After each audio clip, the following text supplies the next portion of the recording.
Carlo Ancelotti réclame déjà le ballon d'or pour Karim Benzema. Pourquoi? L'attaquant français a été fantastique hier soir lors de la finale de la Supercoupe entre Francfort et le Real Madrid. Les Merengues ont remporté leur premier titre de la saison face à cette équipe de Francfort et Karim Benzema a inscrit le deuxième but de la victoire de cette équipe du Real Madrid en devenant le deuxième meilleur buteur de l'histoire du club espagnol. D'ici 10 ans, 20 ans ou 30 ans, Karim Benzema se rendra probablement compte en ouvrant les archives de sa carrière à quel point celle-ci a été immense en représentant à sa période au Real Madrid l'un des plus grands clubs de l'histoire de son sport. Il se dira probablement que cette dernière lui a permis de basculer dans une autre dimension, celle des légendes. Si l'attaquant français aura quand même des doutes, il pourra regarder le classement des meilleurs buteurs de l'histoire des Merengues. On ne sait pas alors où il sera, mais sans doute encore très haut en inscrivant un nouveau but ce mercredi soir face à Francfort. L'attaquant français qui affiche 324 réalisations au compteur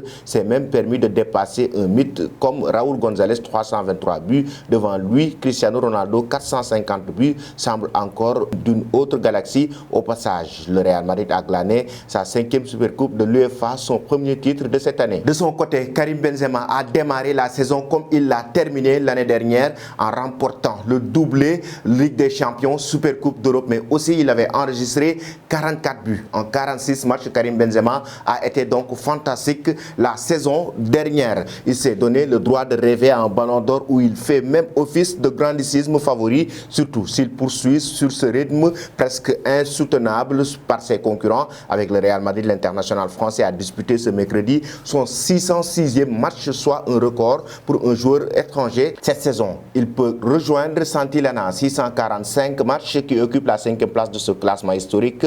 Enfin, cette Supercoupe lui a aussi permis d'égaler les 23 titres glanés par la légende Paco Gento sous le maillot merengue et de soulever son premier trophée en tant que capitaine officiel de la Maison Blanche. Interrogé après la rencontre, Carlo Ancelotti estime que Karim Benzema doit déjà remporter le Ballon d'Or 2022 grâce à ses performances extraordinaires la saison dernière, mais aussi en début de cette saison grâce à sa performance aussi lors de cette finale de la Supercoupe européenne. Si nous sommes là, c'est grâce à nous, mais surtout grâce à lui. Il a marqué beaucoup de buts. C'est un joueur très important, un leader. Il a marqué de nombreux buts. Il a bien fait la saison et maintenant il file tout droit vers le Ballon d'Or. Est-ce qu'il suscite encore un doute sur le fait que c'est lui qui va l'emporter? Pour moi, plus aucun. Pour Carlo Ancelotti, le suspense n'a plus lieu d'être à 2 jours de la publication de la liste des 30 nominés pour le prestigieux trophée individuel. Selon vous, chers amis, Karim Benzema va-t-il remporter le Ballon d'Or 2022?